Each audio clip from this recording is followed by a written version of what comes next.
Dr. Ashok Kumar Das, sir, retired Dean and Medical Superintendent of JIPMA, current Dean of Academics in Mahatma Gandhi College and Research Institute in our midst. Dr. Das has taught medical undergraduates and postgraduates in medicine and diabetology for the past 33 years. From the onset of his career, he has demonstrated an extraordinary commitment to advancing knowledge. Now, I invite Dr. Ashok Kumar Das, sir, to address the gathering. International meeting on internal medicine, which was happening in Mumbai, and we had a speaker who arrived from United States. I think Paniru remember, and he came. His baggage did not come, and his baggage had his pen drive and had his presentation. And this man, on whom we have spent that time about 5 lakhs, said, no, my baggage has not come. I will not give presentation. Very disappointing for our audience. And we had a very intelligent professor called Chandru went up the dais and said, sir, you have to give the talk. He said, no, I cannot give the talk. No slides, no talks. Chandru was very clever. He gave a small opinion. There are 2 types of talks. Sir, it's coming. Coming now? One with the slides and the other with a message. I hope you don't have slides, but you have a message. That man went to the dais and started talking wonderfully well. So now it has come. So I think I will not have the message now. Thank you, sir. Dear friends, I just want to have 2 parts of this talk. Thank you very much, sir. Thank you for the techniques that you have done. Now, you see, the whole thing there are 2 parts of this talk. One part is regarding the obesity, which is very closely linked. So I will spend I will only take about 25 minutes. First few minutes I'll speak about a very important topic, which is obesity. And without obesity, I think don't disturb now. Running now. Don't put this up. So it is about this thing. Obesity has emerged as a very important problem. So I will start. Before I start, the molecule of the decade, which is really telling the scenario of treatment of diabetes and the comorbidities. I'll speak why obesity is very important for us. And put before you the statistics to say that if you look at the global prevalence of obesity today, we have about 988 million people living with obesity. Just imagine 988 people living with obesity. And if you look at the women and the men, it is slightly more in the women. Slightly more in the women. I'll come to statistics later. Now, why are we worried? We are worried about obesity because people like to be little chubby. People will not like anybody who is skinny. They will say you are sarcopenic. When a child is like obese, we say, oh, good child, it's chubby, look at this chubby child. If you come back home in your younger days, but it is still young. If you goes back in the younger days, madam will say you have become reduced. No, people like the chubby child. So I put before you the statistics. Why today we consider obesity as a disease? That's very important to remember. So I have given here the prevalence. You can see in some countries, the prevalence is as high as 30%. 30%. So the prevalence of obesity has become very wide. It has become, we have written an editorial which has been called Obesity, the most important contemporary challenge. So can I have your attention for that? Because the most important contemporary challenge, dear friends, the most important issue is the fact that the obesity is not only more, it is going to grow more and more. You see the statistics are projected here is from 2010 to 2030 projection. And it is from all the regions of the globe, from the Southeast Asia to the United States of America. You see everywhere the obesity is showing a rising trend. Dear friends, please remember that obesity everywhere is showing a very important rising trend. And why do we consider obesity as a disease? We have all the professors here. Now, how do we define health by WHO? We say a disease is a state of complete physical, mental and social well-being, not merely absence of a disease or infirmity. Now I'll just give you three cartoons here. If you look at the criteria of a disease, it should be an impairment of the normal functioning of the body physiology. Number two, it should have characteristic signs and symptoms. Number three, it must be doing harm or morbidity. Look at obesity. It's a disease of appetite dysregulation. Everything starts because the appetite dysregulates. Many of us believe garbage in. We take a lot of food, garbage out. That's not true. It is garbage in, is the garbage on our body. So it is appetite dysregulation. Abnormal energy balance, that we take in more energy and spend less energy. Number two, there's lots of endocrine dysfunction in obesity. Only three have highlighted which attracts the attention. We know that we live for food, wealth and sex. That are three human needs of the life. Obesity gives rise to infertility. You might say, I've seen a person of 40 on BMI, he had 15 children. That is a stray case. But usually obesity can give rise to infertility, both in males and females. There's a very strong drive for the young people to take the obesity drugs. You must have drivers to take the drugs, take the lifestyle, which Dr. Samuel spoke so beautifully. So infertility. Number two, it can produce your whole life is centered around food. So I've told about the sex and the infertility. Number two is the food. Obesity gives rise to the non-alcoholic fatty liver disease. Just obesity per se, no alcohol. So it is only with obesity one can get NFLD, but the food one cannot take. Number three, because of the lot of food and lot of fatness, there is dyslipidemia, which has multiple manifestations. Number two, what are the characteristic signs and symptoms? Increase in the body fat.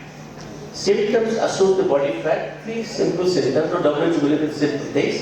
Gives rise to osteoarthritis, alters metabolism, and obese people are short of breath. You see, they cannot run along with you. They will become short of breath. They will gasping for the breath with a short exertion. Third thing, what is the comorbidity has? Number one comorbidity, sir, is the diabetes. So we have coined a term called diabesity. We have brought out the issue called diabesity. So first comorbidity, type 2 diabetes mellitus. Number two, severely. I like Samuel and listening for the nth number of times. I like the way you spoke new thing today. 77 million versus 20 million every year. Severely. So it produces cardiovascular disease. Number two, cancer. Obese people get cancer, osteoporosis, PCOS, whatever you can think of. Therefore, it qualifies to be a disease. Number two, is obesity only a result of voluntary exposure to excessive food and energy intake and decreased energy expenditure? Is it entirely a thing that you eat more and spend less? No, that is not. Obesity is disease because it has multiple ways. It can be, the food is controlled by the brain. We have biologicals, the brain controls. And about 40 to 70% of our weight depends on our genes. You see, me and Paneer cannot choose our parents. We cannot choose our in-laws also. We are looking for our daughter-in-law and son-in-law. So it is genetic. It's 40 to 70% genetic. What can we do about it? But I will show you a molecule which has given some promise for the genetic weight gain also. Number three, it is psychological. Stress and psychological distress impact appetite. We eat more when we are in stress. Number two, there are social inequalities. It's the poor people. I call them poor, quote unquote. They're not really poor. Socially deprived people who take a lot of fast food.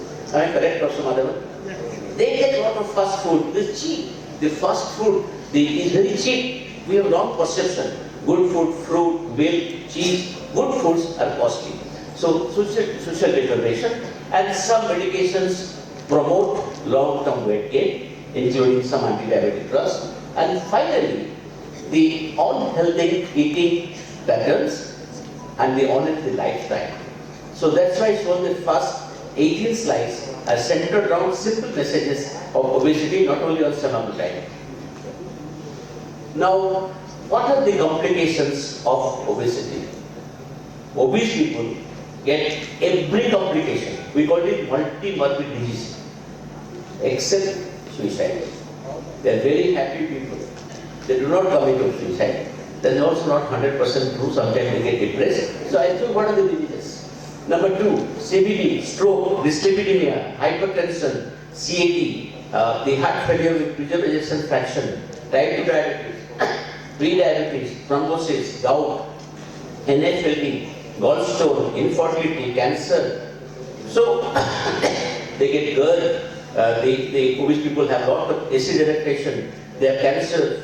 They have less physical functioning, asthma, incontinence, osteoarthritis. They have chronic back pain. So they have a huge of diseases. They have, of course, also they have depression, anxiety. So we classify under metabolic, mechanical, and mental. To get a long story short, they have a huge of diseases, except possibly they have a little bit. Maybe they are happy. I'm not very sure.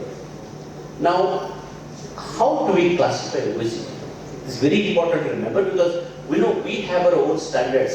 So we have Asian obesity. You will find that the underweight for us, BMI cut-off points for definition is 18.5 for us and 18.5 for abroad also. Same.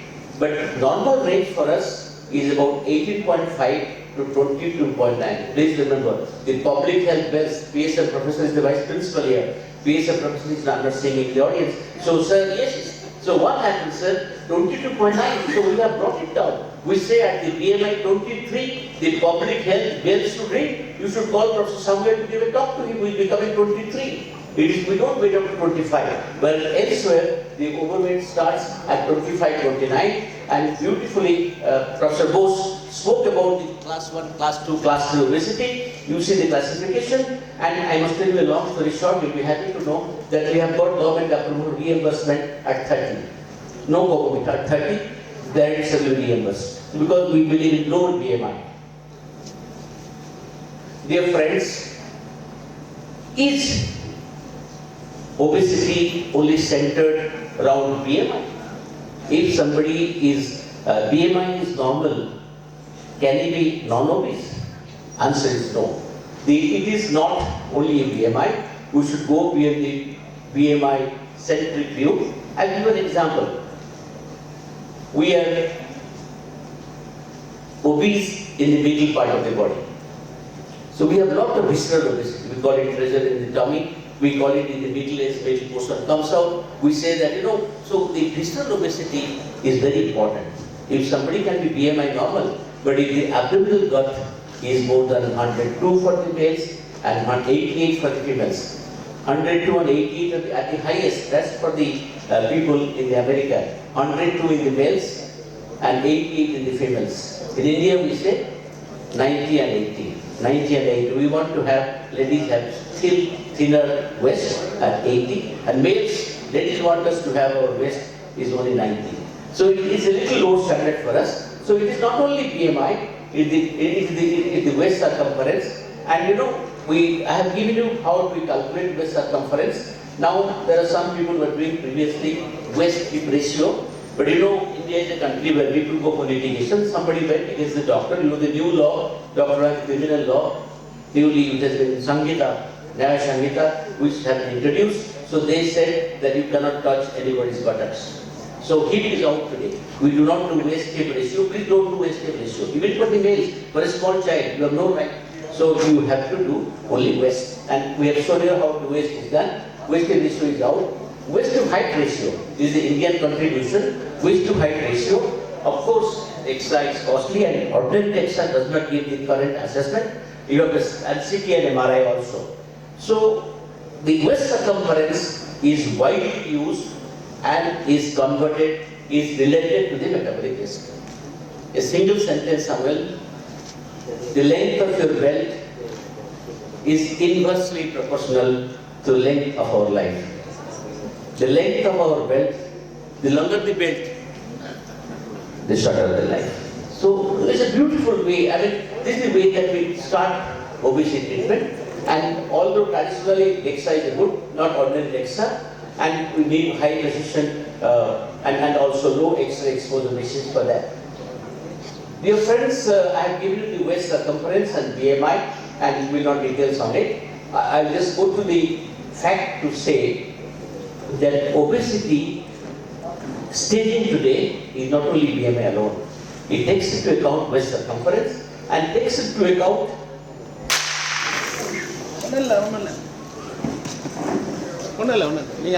functional, mental and medical aspects. Like either in preclinical exposure, if the person is getting into any type of other effects of obesity, like any end organ damage, whether it be comorbidity, any end stage communicable disease, that also goes to obesity.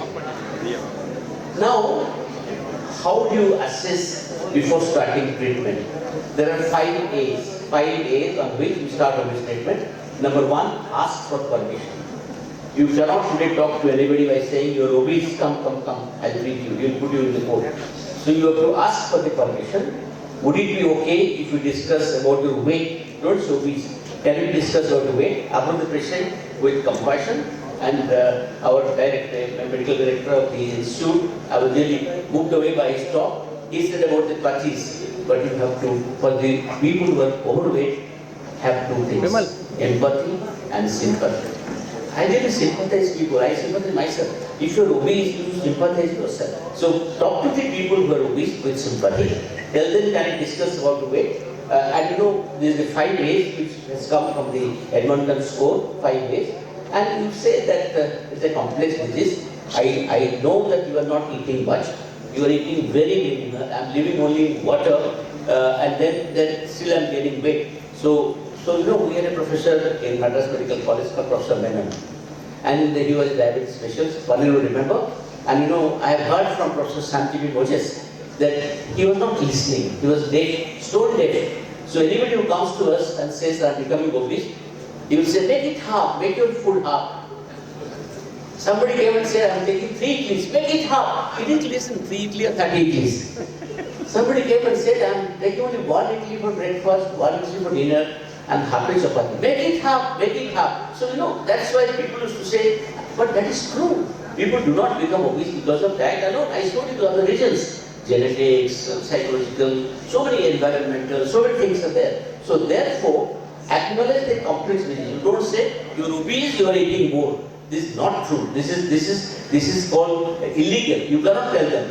Number 2, you then assess their story. Listen to the story, classical obesity, BMI, waist circumference, disease severity, and there is Edmonton, another Edmonton obesity staging system, which you accept, which includes the 4M framework, like mechanical obstruction disease producing, metabolic obstruction, mental and social milieu. Is the person having a problem of psychological problem not accepted? So both are motu hai.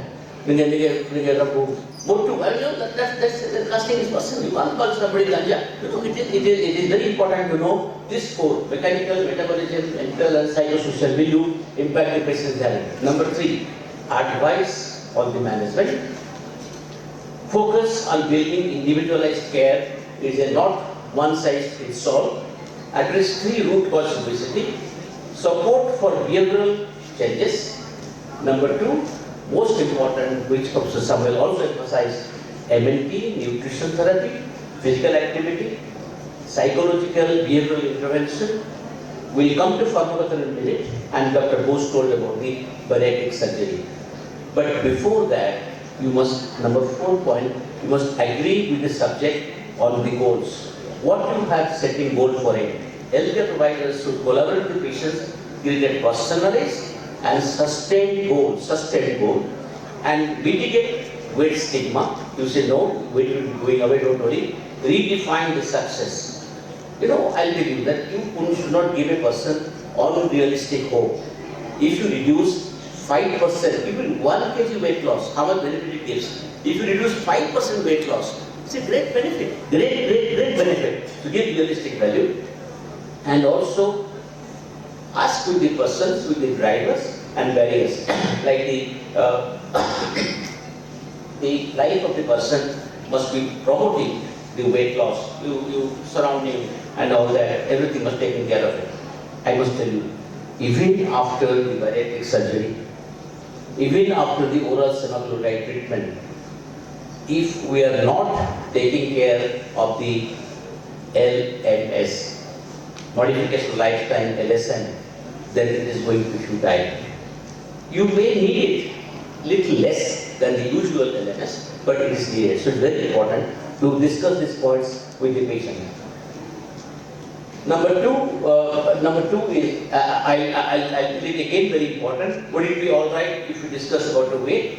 It shows that you have got some empathy and sympathy. It builds a rapport with the patient. You know that story that how many times he has tried and failed, show the disease severity. Look at this psychological approach like the most important thing.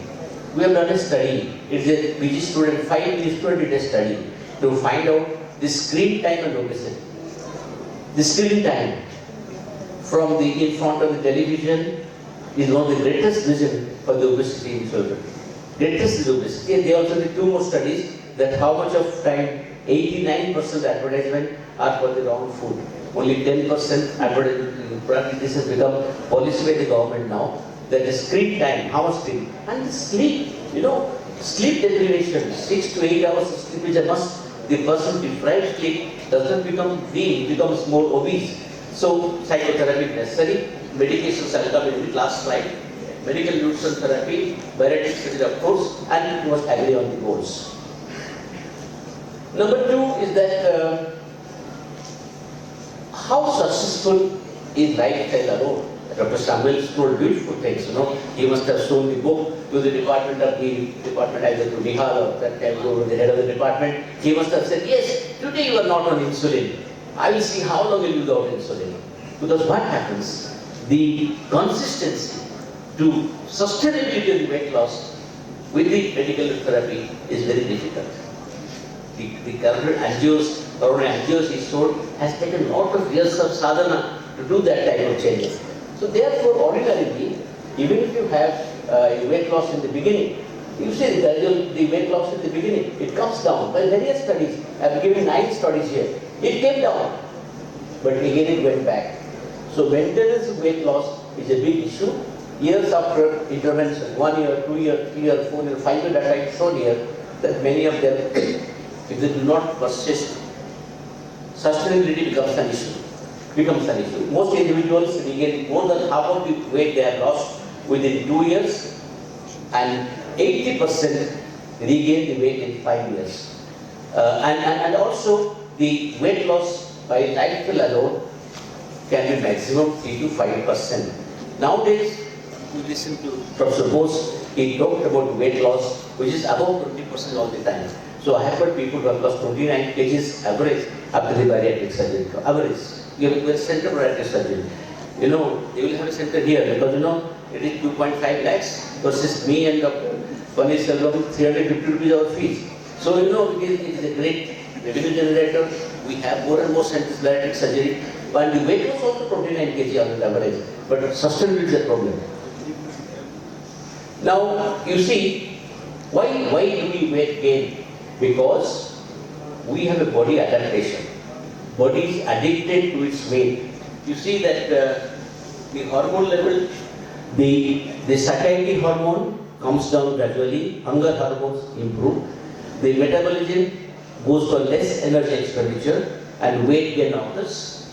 And also once obesity is established, the body demonstrates a variety of adaptation to weight loss to regain that weight. Therefore, chronic weight management by lifestyle alone, it can be done. Dr. Samuel not everywhere. Dr. Samuel is only one somewhere from AIMS, ACMC, another for so many years. I don't know whether his clones are there everywhere, but you can't be everywhere. You cannot have this type of dedication for lifestyle. And this is a cartoon which shows, you see the weight loss by the placebo is minus 2.6%. But you see the weight loss by the pharmacotherapy, I'm going to speak about in the presence of your pharmacology professor, is minus 15.2%.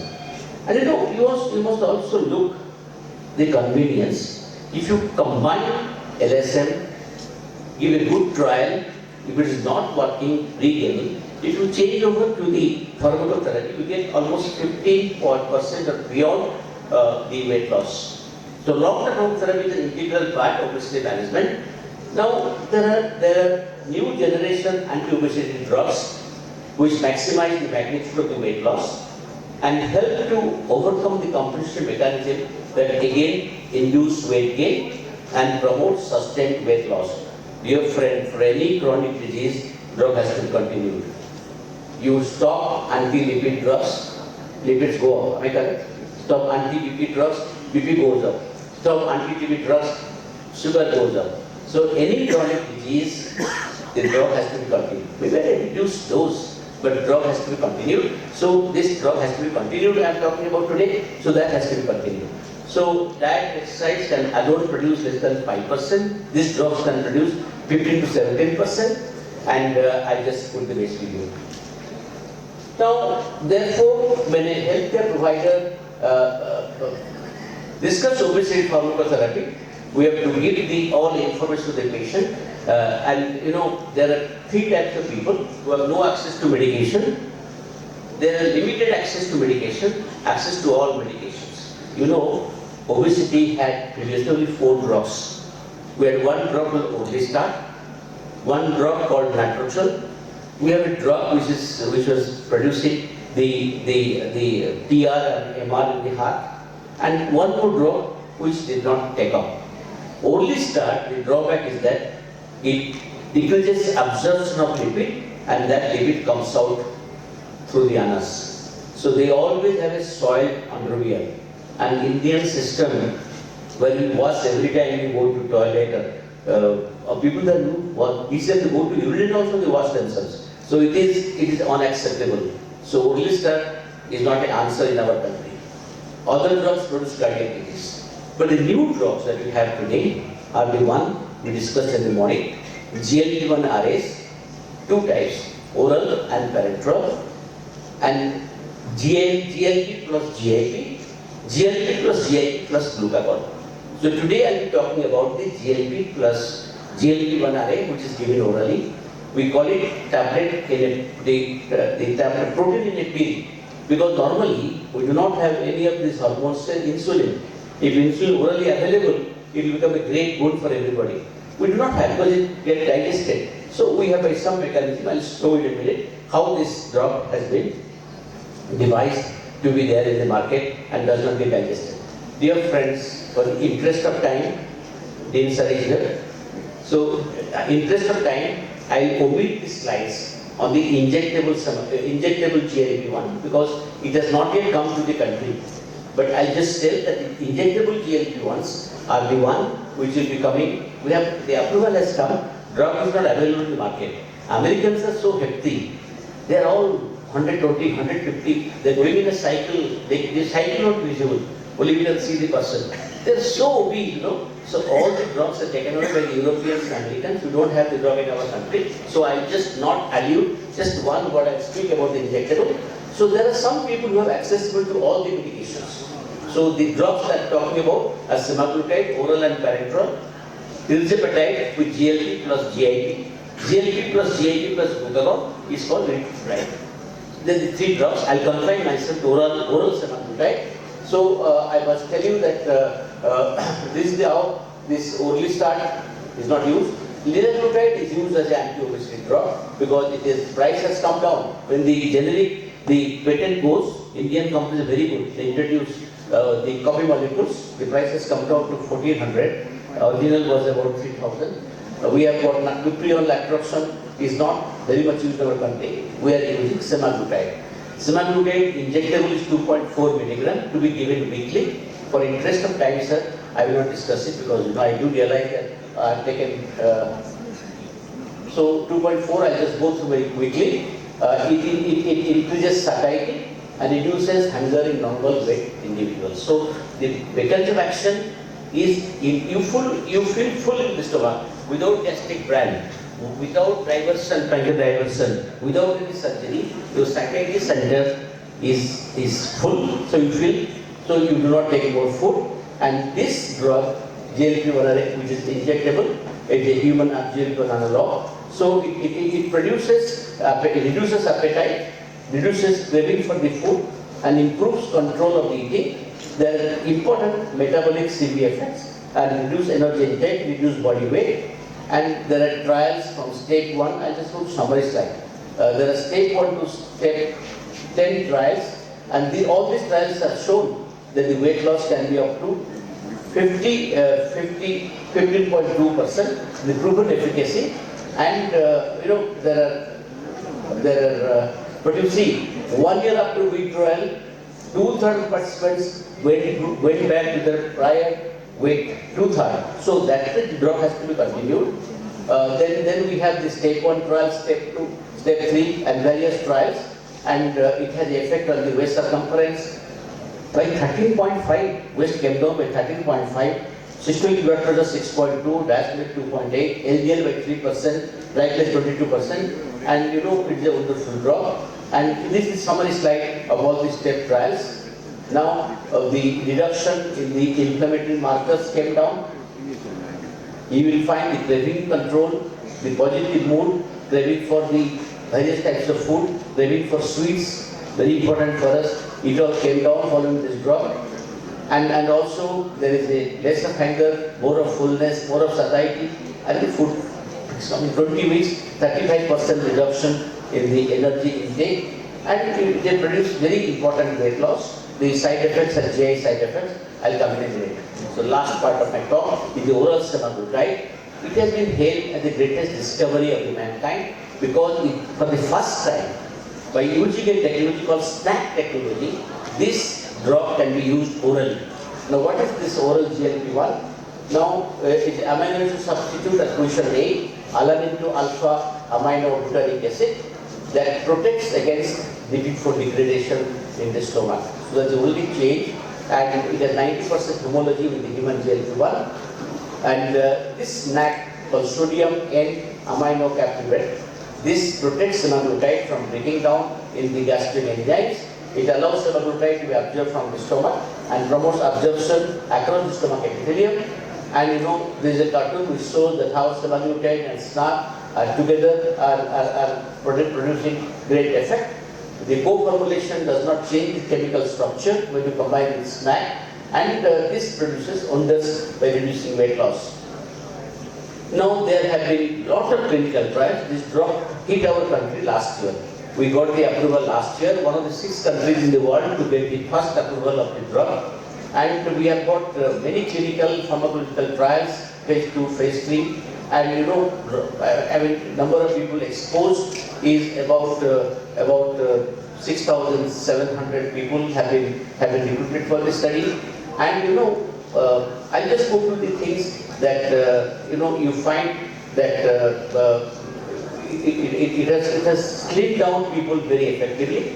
Now there is -5 kg weight loss average, BMI -0.1.4, 3.52 centimeter waist circumference loss, and there is also change in the body consumption, body composition, like the fat has come down, the muscle tissue has increased. So there is a very complementary and salutary effect. So oral semaglutide has got beneficial effect on the body weight, body composition, because it takes away the fat mass but preserves the muscle mass. There's another drug which is in the market called SGLT inhibitors, which is glycogen, dapagliflozin, empagliflozin, canagliflozin. They produce a lot of weight, muscle mass loss. But this drug does not produce sarcopenia.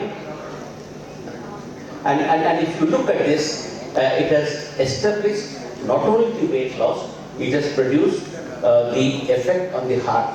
The cardiovascular effects are very pronounced. Also, one has, by taking this drug, one has natriuresis, endothelial function improvement, vasodilation, the plaque stability in the atherosclerosis, increase in the blood flow, decrease in the platelet aggregation, smooth muscle cell proliferation reduced, inflammation reduced. So GLP-1 has produced that it can be a good drug to prevent heart attack. It takes care of the cardiovascular risk factors, and the MACE reduction also occurs. And if you look at the safety of the drugs are very safe. It has been used in number of subjects today. This old slide. Today the drug is not available because it's so much in demand. It's not available. Even the price is astronomically high. Don't ask for the price. Price is astronomically high. It is in the open market. It is 300 rupees per tablet. 350 now. You can get the drug for 200 rupees because the company gives itself about 27% reduction, and the drug seller gives about 16% reduction. So it comes down to 203. But 203 some persons whole week earning. So it is a prohibitive. But please remember, this drug will be going out of patent very shortly. That's why they are now promoting it. And now we will be having the copy molecules, which will be, Dapagliflozin was costing about 58 rupees. Now it is less than 6-7 rupees, some brands are 5 rupees. So all this drug price comes down, sir. It will ultimately come down. Maybe another 2 years is the patent, then it will come down. So it will be easily available. They are also very clever. They are reducing the price gradually so that it becomes almost equal to what? Not equal, little higher, but the price comes down. So it has no hypoglycemic episode, and you find that we have 5,000. Many people have. It's a safe drug. Only thing that it produces is a little bit of GI upset, and for that it is advised by the investigators that you can start with low dose, 3, 7, then go to 14, which is the usual dose. Then the stomach gets acclimatized. There is also loss in the HbA1c. It is about 6%, plus body weight loss more than 5%. So it's very salutary effect. So it improves glucose control. It has a cardio-renovascular effect. So the urinary albumin excess also comes down. The lipid profile improves. Body weight reduces. The inflammatory markers come down. Blood pressure also reduces. So dear friends, I just wanted to present before you some slides to obesity and the drug which is available in the country, very heavily used, not approved for use below 18 years of age. It should be used above 18 years. Thank you very much, and I am very happy that I could deliver. Thank you, sir, very much.